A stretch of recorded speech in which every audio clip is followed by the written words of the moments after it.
मैं आ गया।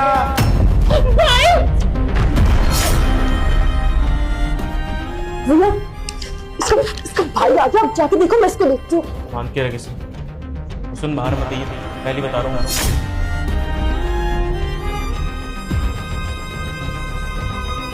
कैसे आना हुआ? बहन का है, कहीं नजर नहीं आ रही बहन?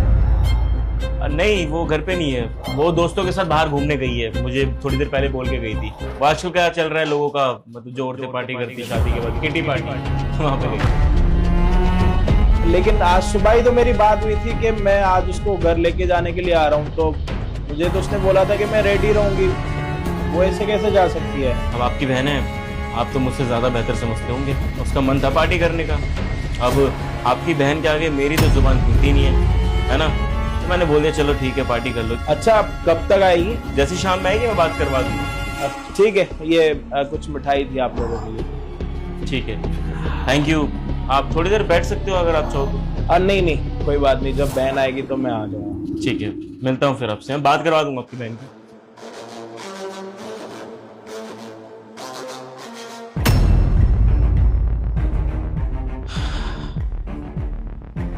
ज्यादा बोलना आ गया तेरे को? बाहर आवाज आ रही थी तेरी, तो तेरे भाई को मैंने कुछ भी बोल दिया कि बाहर गई है, शक हो गया था उसे कि तू घर के अंदर है। अब अगर तेरा भाई तुझे कॉल करके पूछे कि तू कहाँ गई थी, तो यही बोलियो कि मैं बाहर गई थी किसी काम से। और अगर वीडियो कॉल करके बोला या तेरे से बात हुई और पूछा कि चेहरे पे निशान कैसे, तो बोल दियो कि सीढ़ियों से गिर गई थी। क्या बोलेगी? सीढ़ियों से गिर गई थी, है ना? और अगर मुझसे चालाकी करने की कोशिश करी तो इतने बेल्टों के निशान दूंगा ना, जिंदगी भर याद रखेगी। पता नहीं भैया किस लड़की से शादी कर लिया आपने। अरे दहेज में कुछ लेकर नहीं आई, लोग बेड सोफा ये सब तो देते ही हैं। अरे इसके भाई से क्या मांगा था? बस एक गोल्ड की चेन और गाड़ी। लेकिन इनकी ना इतनी भी औकात नहीं कि ये सब दे पाए। सही कह रही, लातों के भूत है, बातों से थोड़ी ना मानेंगे। लगता है थोड़े और निशाने से चाहिए, बाहर लेके ऐसे अच्छे से थोड़ा ही करूंगा आज। हाँ भैया, आप ना बिल्कुल सही बोल रहे हैं। चल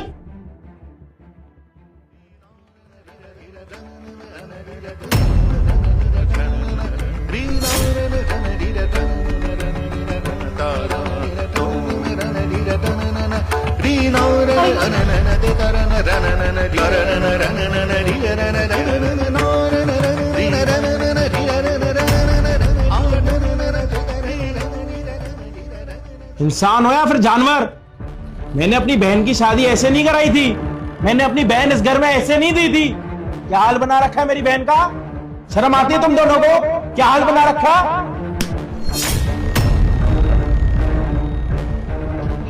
ये क्या तरीका है? आपने मेरे भाई पे हाथ कैसे उठाया?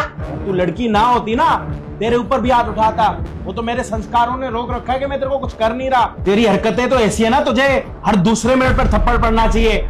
तू भी तो एक लड़की है ना, तेरी भी तो कल के दिन शादी होगी। क्या गलती है इसकी? इसकी ये गलती है कि मैंने इसकी शादी इस घर में कराई। तुम्हें पता है मेरे माँ बाप नहीं है, बचपन से ना मेरे साथ रही है, सारी चीजों का ध्यान रखा है मैंने। जिस चीज से भी इसको तकलीफ रही है ना, हर चीज इससे हमेशा मैंने दूर रखी है। और इस घर में शादी इसलिए कराई थी क्योंकि मेरी बहन की जिद थी कि मुझे ये लड़का पसंद है। नहीं तो तेरे जैसे इंसान के साथ ना मैं कभी शादी नहीं कराता।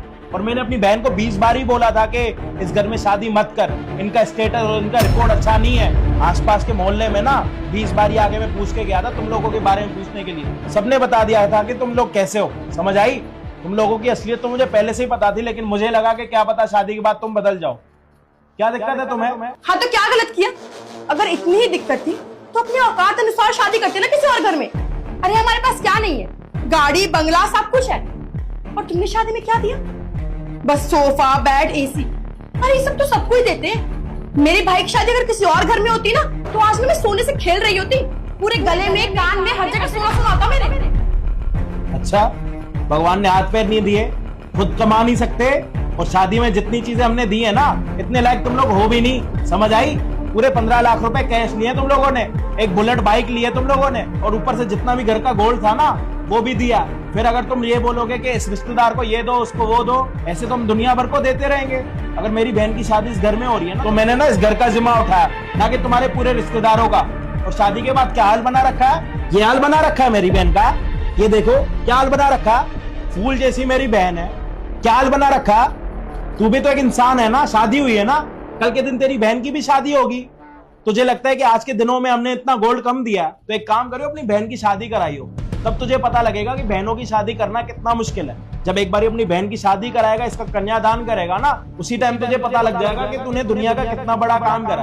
और जब कन्यादान हो जाएगा ना, तो तेरे दिल में हमेशा यही रहेगा कि तेरी बहन ना दूसरे घर में सुखी रहे। और जब तेरी बहन की शादी हो जाएगी ना, और शादी के बाद तुझे जब ये पता लगेगा ना कि तेरी बहन के साथ ये हाल हो रहा है, तब तुझे पता लगेगा कि तेरी बहन वहां पे कितनी दुखी है। अब तुझे ये सारी चीजें समझ नहीं आ रही होंगी, ये तो दूसरे घर की है, पत्नी है, लव मैरिज करी है। लव मैरिज का मतलब समझता? अगर किसी लड़की की जिम्मेदारी उठा रहे हो ना, तो उसको निभाना भी सीखो। शादी करी थी इसने तेरी जिम्मेदारी के ऊपर, ना कि तेरी बहन की जिम्मेदारी के ऊपर। अगर शादी के बाद तेरी बहन तेरे को भड़का रही हो, तू उनके भड़कावे में आ रहा है ना, तो ये तेरी बड़ी गलती है, समझ आई? और ये बहुत बड़ा पाप कर रहा है तू। अपनी पत्नी को मारना ना कोई मर्दानगी का काम नहीं होता, और भगवान ने तेरे को हाथ पैर दे रखे हैं, समझ आई? मैं तो तभी समझ गया था जब मैं इस घर में आया था ना, अंदर से जब शोर शराबा आ रहा था ना, मुझे तभी पता लग गया था कि दाल में कुछ काला। बट मुझे ये जानना था कि तुम लोग कितना छुपाने की कोशिश करते हो। रामजादी, बहन में आ गया।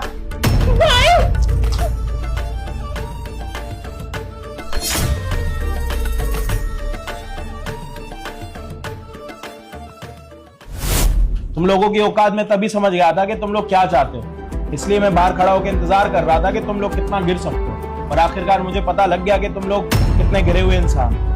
बहन, शादी से पहले तो मैंने बोला था कि इस परिवार में शादी मत कर, तेरी जिंदगी खराब हो जाएगी। तेरी जिद थी कि शादी करूंगी इसी के साथ, मुझे यही लड़का पसंद है, मुझे खुश रखेगा। देख ले, बहन के सामने बोल नहीं पा रहा, इस टाइम पे इसको तेरा साथ देना चाहिए, उल्टा इसने तेरा क्या हाल बना रखा है। शर्म आती है ऐसे इंसान को मर्द बोलते हुए। गलती मेरी है, सही कहा, तुम्हारी बहन के ऊपर बहुत टॉर्चर किया मैंने। तो मैरिज करी थी, लेकिन कभी भी उस प्यार को बरकरार नहीं रखा। बहुत छोटा हूँ आप सबके आगे बोलने के लिए, बट माफ कर दो मुझे। मैं दूसरों की बातों में आके बोल रहा था, दूसरे जो कहते थे वो सुनता था। एक मेरे घर में मेरी बहन, जिसको बस पैसों से प्यार था, और मैं अंधा, मैं बस उसकी ख्वाहिशें पूरे करने के लिए इसको परेशान कर रहा था।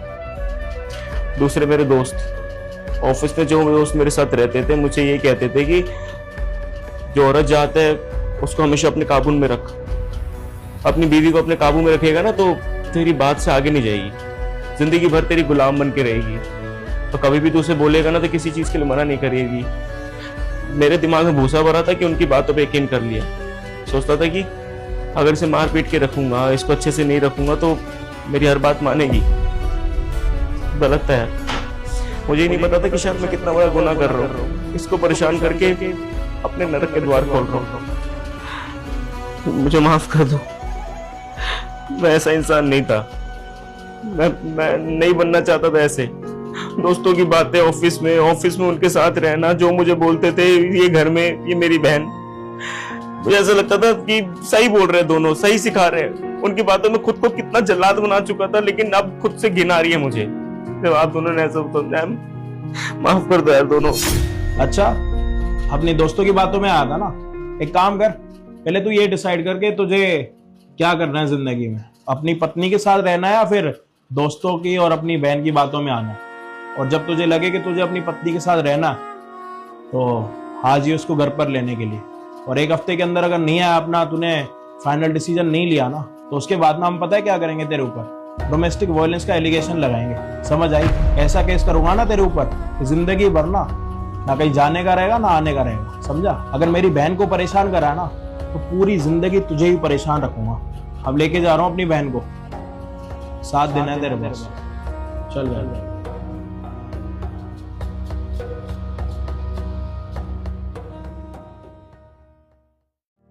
आप कौन? ये सताक्षी का घर है। जी, मैं उनका हस्बैंड हूँ, बताइए। मैं उसके गांव से आई हूँ, मुझे उससे मिलना था। ठीक है, मैं पूछ कर आता हूँ। सताक्षी, कोई लड़की आई है, खुद को तुम्हारे गांव से बता रही है। मेरे गांव से? कुछ नाम वगैरह बताया, कौन है वो? नहीं, नाम तो नहीं पूछा मैंने। कोई बात नहीं, तुम उसको अंदर बैठाओ, मैं अभी आती हूँ।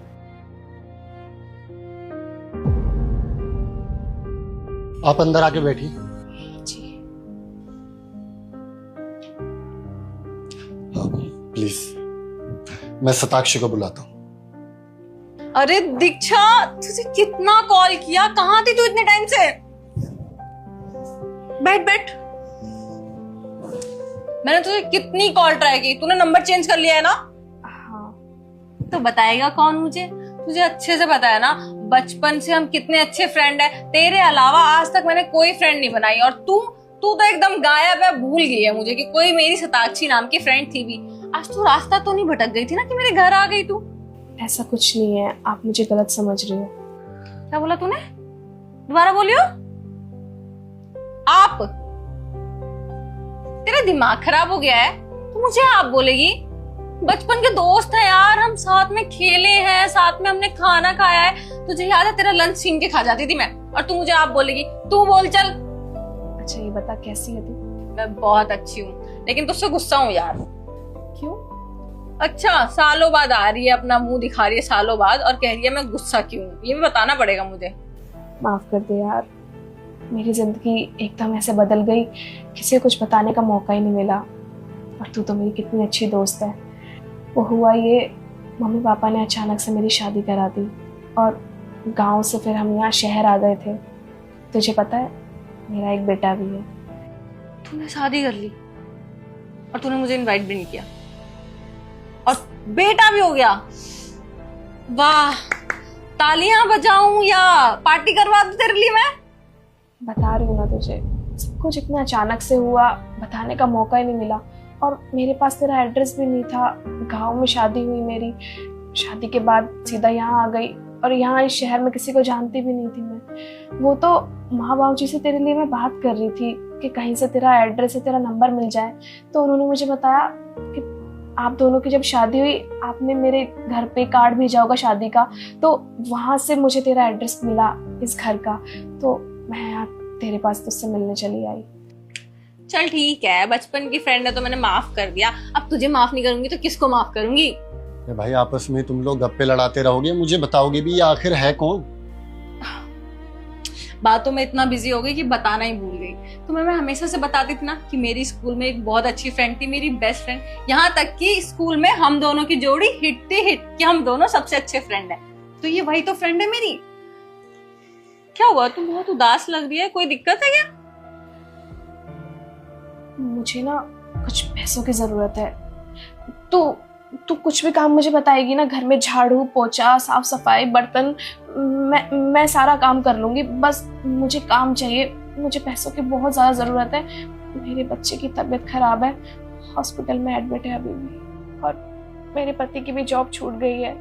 कुछ भी समझ नहीं आ रहा, घर कैसे चलाऊं, ऊपर से बच्चा भी बीमार है। तो मुझे बस काम बता, मैं अभी कर देती हूँ। तू पागल हो गई है क्या?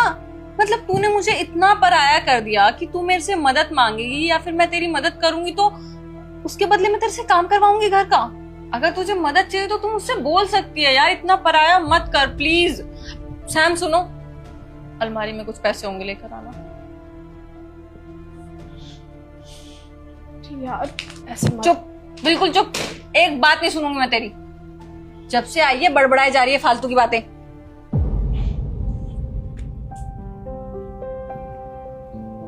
ये ले पैसे, अपने बच्चे का इलाज अच्छे से करा, और कौन से हॉस्पिटल में है ये मुझे बता, मैं और सैम देखने के लिए आएंगे। यार मैं तुझे बोल रही हूँ, मुझे काम बता। मैं बिना काम के पैसे कैसे ले सकती हूँ आपसे? पहले काम बता दे, फिर पैसे दे दी। अरे नहीं दीक्षा, जैसा कि सताक्षी ने बताया कि आप उसके बचपन के स्कूल के दोस्त हो, और दोस्ती में तो ऐसा चलता है ना। देखो, जब मुसीबत आती है तो अपने तो काम आते हैं, और सताक्षी तो आपकी अपनी है। तो कोई नहीं, देखो फर्स्ट प्रायोरिटी है आपका बच्चा, आप उस पर ध्यान दो और उसका ख्याल रखो। बाकी हम जाएंगे ना इनका बच्चा देखने के लिए जब भी ठीक हो जाएगा। और वैसे भी ये पैसे ना हम तुझे नहीं दे रहे, ये पैसे तेरे ही हैं जो मैं तुझे वापस कर रही हूँ। मेरे पैसे? पर ये पैसे मेरे कैसे हो सकते हैं? तुझे तो अच्छे से पता है कि मेरे पापा खेती करते हैं और खेती में उतार चढ़ाव होता रहता है, तो पैसे रहते नहीं थे मेरे पास स्कूल टाइम पे।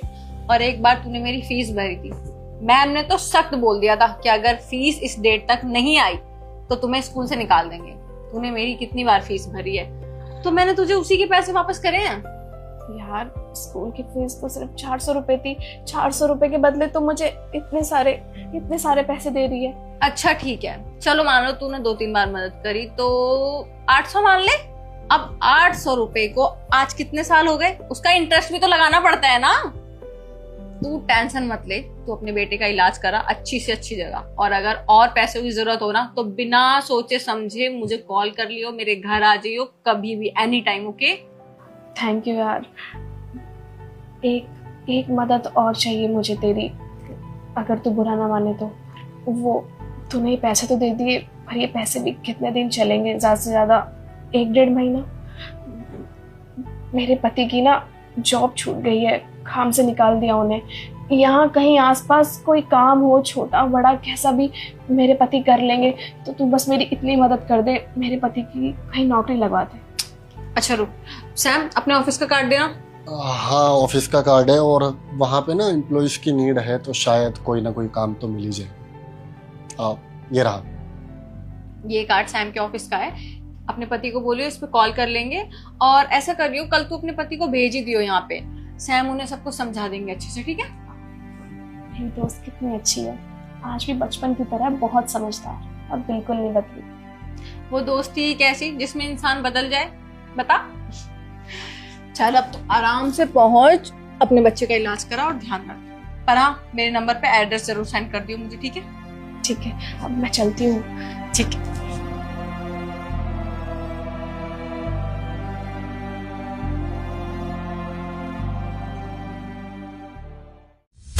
अबे तेरी तो भैया आप, मैं आपका छोटा भाई सैम। अरे कौन सैम, कौन भैया? भाई साहब आपको ना कोई गलत फहमी हुई है, मैं आपका भाई नहीं हूँ। सर आपका दिमाग खराब है, ये आपका भाई। साक्षी जस्ट कीप क्वाइट। तुम्हें मेरे बड़े भाई के बारे में पता है? नहीं पता है ना, तो मैं अपने बड़े भैया को नहीं पहचानूंगा। तुम चुप खड़े रहो। सतीश भैया, मैं आपका छोटा भाई सैम। आपने मुझे पढ़ा लिखा कर इतना बड़ा इंसान बनाया, और आप मुझे पहचानने से इनकार कर रहे हो। सब कह रहा हूँ ना, आपको कोई गलत फहमी हुई है। एक शक्ल की दुनिया में 7 लोग होते हैं। अब आपके भाई की शक्ल मुझसे मिलती होगी, मैं आपका भाई नहीं हूँ। नहीं भैया, मैं आपका छोटा भाई हूँ। आप अरे भाई साहब कह रहा हूँ ना, मैं आपको नहीं जानता। भैया सताक्षी, तुम एक काम करो, तुम गाड़ी में बैठो, मैं अभी आता हूँ। बस जस्ट वेट प्लीज। अरे सुनो, हम ना छुटकू से मिल के आ रहे हैं। क्या बात कर रहे हैं? कहाँ है? लेकर नहीं आएगा? नहीं लेके तो नहीं आए, बहुत बड़ा आदमी हो गया है, एकदम अमीरों जैसा लग रहा था, कपड़ा भी बहुत महंगा पहना हुआ था, ऊपर से नीचे तक ना एकदम अमीर बाबू लग रहा था। उसके साथ ना एक मैडम भी थी, बहुत अमीर लग रहा था। पता है तुमको, इतने साल बाद हमको देखा है और देखते ही पहचान गया कि हम उसके बड़े भाई हैं। अरे पहचानेगा क्यों नहीं? उनके भाई ने उनका पाल पोस के बड़ा किया और आज इतना बड़ा आदमी बन गया, आपकी वजह से तो हुआ है सब। काहे नहीं पहचानेगा? वैसे एक बात समझ नहीं आई, इतने सालों बाद मिला है आपको, जो आपको छोटा भाई, लेकर क्यों नहीं आए यहाँ पर? वो हमको पहचान गया है, लेकिन हमने मना कर दिया कि हम तुम्हारे बड़े भाई नहीं हैं। कहाँ मना कर दिया? पर काहे? अरे तुम ही सोचो ना, इतना बड़ा आदमी हो गया है, लोगों के सामने ऐसे ही हमको पहचान लिया कि बड़े भैया बोलने लगा। तो अब तुम ही सोचो, ऐसे सब लोगों के सामने हम अगर स्वीकार कर लेते कि हम उसके बड़े भाई हैं, तो उसकी कितनी बेइज्जती होती कि एक भाई इतना अमीर है, इतना पैसे वाला है, और उसका बड़ा भाई मजदूरी करता है, तो उसकी बेइज्जती हो जाती ना समाज में। ये बस यही डर से हम नहीं स्वीकार किया कि हम उसके बड़े भाई, और झूठ बोल के यहाँ चले आए। वैसे आपने जो कुछ भी किया है ये ठीक किया है, पर एक बात है जो मन में खटक रही है। उसको जब आपने ऐसे बोला होगा सारे बाजार में कि आप उसे नहीं जानते, उसके भाई नहीं है, उसको बुरा तो लगा होगा ना कहीं ना कहीं। आपको याद है ना, जब यहाँ पे पढ़ाई लिखाई करता था, यहीं रहता था हमारे पास, कितना प्रेम करता था, कितने प्यार से रहता था। आज जब उसे पता चला होगा कि उसका भाई उसका पहचानने से इनकार कर रहा है, इसका दिल जरूर दुखा होगा। हमको पता है कि हम गलत किए हैं, उसको पहचानने से इनकार कर दिए, लेकिन तुम ही सोचो ना, जिस भाई से हम इतना प्यार करते हैं, उसका ऐसे सम्मान कैसे गिरने दे सकते थे? तुमको क्या लगता है कि हमको तकलीफ नहीं हुई है? इतने साल बाद हम अपने छोटे को देखें, मन तो कर रहा था कि उसको गले लगा लें, लेकिन बस उसका सम्मान रखने के लिए ना हम झूठ बोल गए। इस झूठ में उसी का भलाई था। देखिए ना, कल को अगर वो हमारे पास यहाँ आ जाता, यहाँ यहाँ हमारी झोपड़पट्टी में रहता, अगर वो यहाँ आ जाएगा ना सब इसके ऊपर थूक करेंगे कि उसका बड़ा भाई उसकी भाभी ऐसी गरीबी में रहते हैं, ऐसी जगह रहते हैं। तो हमने जो कुछ भी किया है बहुत सही किया, सही कर हम मना कर दिया उसको, हम नहीं जानते। क्या खाक अच्छा किया भैया आप इस चीज को अच्छा बोल रहे हो। सच्चाई बताओ ना भाभी को। भाभी आपको बताए भैया ने मुझे सरे बाजार में पहचानने से मना कर दिया, अपने सगे छोटे भाई को पहचानने से मना कर दिया, वो भी इतने सारे लोगों के आगे। भैया क्या गलती कर दी थी मैंने, अपने छोटे भाई होने का फर्ज नहीं निभाया। भैया माना आपने मेरे लिए बहुत कुछ किया है, लेकिन आप ना एक फर्ज निभाना भूल गए। सिर्फ टाइम पे फीस भरना, टाइम पे पैसे पहुंचाना ही बड़े भैया का फर्ज नहीं होता। किस तरह रह रहा था, माँ बाप तो बचपन में ही चले गए, लेकिन मैं वहाँ पे बोर्डिंग स्कूल में किस तरह रहता था, मुझे आपकी कितनी याद आती थी। कम से कम एक फोन तो कर दिया होता मुझे। जैसे मेरी ग्रेजुएशन कंप्लीट हुई ना भाभी, मैं सबसे पहले गांव गया। गांव जाकर मैंने घर में जाके देखा तो वहाँ पे कोई और रह रहा था, और उन्होंने बोला कि आपके सतीश भैया तो घर बेच के चले गए। क्या जरूरत थी आपको घर बेचने की? अरे ऐसी तो क्या मजबूरी आ गई थी कि आप ऐसी जगह रह गए, कोई जानवर भी नहीं रहता। छोटे तू नहीं समझेगा, अम्मा बाबूजी के जाने के बाद ना घर की सारी जिम्मेदारियां हमारे ऊपर आ गई थी। तू छोटा था और मैं बड़ा, और बड़े होने के नाते हमारी जिम्मेदारी थी कि तुझे पढ़ा लिखा करके जीवन में लायक इंसान बनाओ, माई बाबूजी का सपना पूरा करो। बस इसीलिए मुझे पढ़ाने के लिए बोर्डिंग स्कूल भेज दिया, और यहाँ पे दिन रात मेहनत करता था ताकि तेरी पढ़ाई में कभी कोई कमी ना आए। और बोर्डिंग स्कूल इसलिए भेजा क्योंकि हमने सुना था कि बोर्डिंग स्कूल जाकर के बच्चे बदल जाते हैं, वो वहीं के रह जाते हैं। तो हम भी यही चाहते थे कि हमारा छोटा ना लौट के इस गरीबी में ना आए, वो अपना जीवन अच्छे से जिए, और उसके अच्छे भविष्य के लिए हमें जो भी करना होगा हम वो करने के लिए तैयार हैं। और सच बताएं, इतने साल बाद जब तुम मिला ना, तो मन तो कर रहा था तुझे गले लगा, लेकिन बस वही तेरी इज्जत कम ना हो जाए लोगों में, इसी डर से ना चुप हो गए। इसलिए हम माफी चाहते हैं। कैसी इज्जत की बात कर रहे हो? जिस भाई ने अपने छोटे भाई को पढ़ा लिखा कर इतना बड़ा इंसान बना दिया हो, मैं उसको अपना भाई एक्सेप्ट करने के लिए शर्मिंदगी महसूस करूंगा? सीरियसली आपको ऐसा लगता हूँ मैं? आपको अपनी परवरिश पे भरोसा ही नहीं था। भैया मैं आपको पूरी दुनिया के आगे एक्सेप्ट कर सकता हूँ और प्राउडली बोल सकता हूँ कि मेरे पास ऐसा बड़ा भाई है। भैया आपने ना जितने दुखों के दिन काटने थे काट लिए, वो आपका भाई ना कामयाब इंसान बच चुका है, और आपके जो सपने थे ना सबके सब मैंने पूरे कर लिए, और मेरे पास आज खुद की एक बड़ी कंपनी है, खुद का बड़ा घर है। लेकिन उस घर में कमी खलती है तो सिर्फ और सिर्फ आप दोनों की।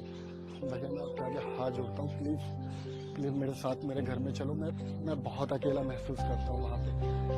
आप मेरे साथ मेरे उस घर में रहोगे, मुझे बहुत अच्छा लगेगा। समझ सकते हैं, हमारा भी मन है तेरे साथ रहने का, लेकिन तू ना बहुत बड़ा आदमी हो गया है, बड़े लोगों में उठना बैठना हो गया है, खामखा तेरी बेइज्जती होगी कि बड़ा भाई इतना गरीब है। हम यहाँ खुश हैं, और जब भी तू कहेगा ना मिलने के लिए, हम मिलने के लिए चले आएंगे।